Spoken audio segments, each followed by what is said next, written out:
No niin, me ollaan tässä Little Bits-ryhmässä ja tässä esitellään nyt vähän, että minkälaisia vehkeitä ollaan rakentaneet ja miten ne voi käyttää sitten nuorisotyössä. Aloitetaan tästä.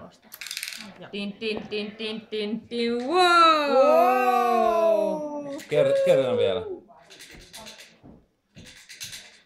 Wow! Miten nämä voi käyttää nuorisotyössä?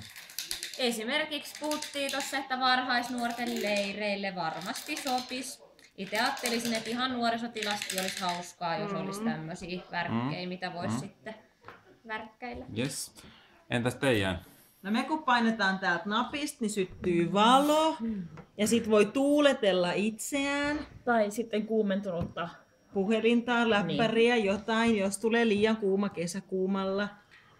Ja tuohon toimii taskulampuna, että jos nimenomaan ei vaikka näe taskulamppu. tuuletinta, niin Kyllä. voi vaikka... Ai, Kyllä. kato tuolla. Ja siis itse varhistyöntekijänä niin loistavasti toimii. Haluamme tarjota onnistumisen iloja myös nuorille. Eli sitä voi niinku lisätä. Kyllä, iloa Okei. elämään. Voitko vähän kertoa tässä, että mitä sä puuhailet tässä?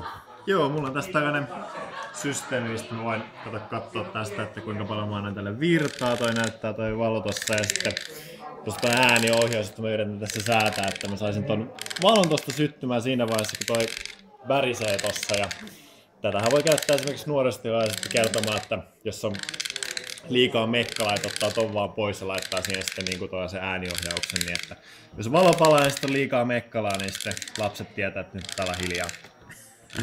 Okei, on hyvä lopettaa tähän.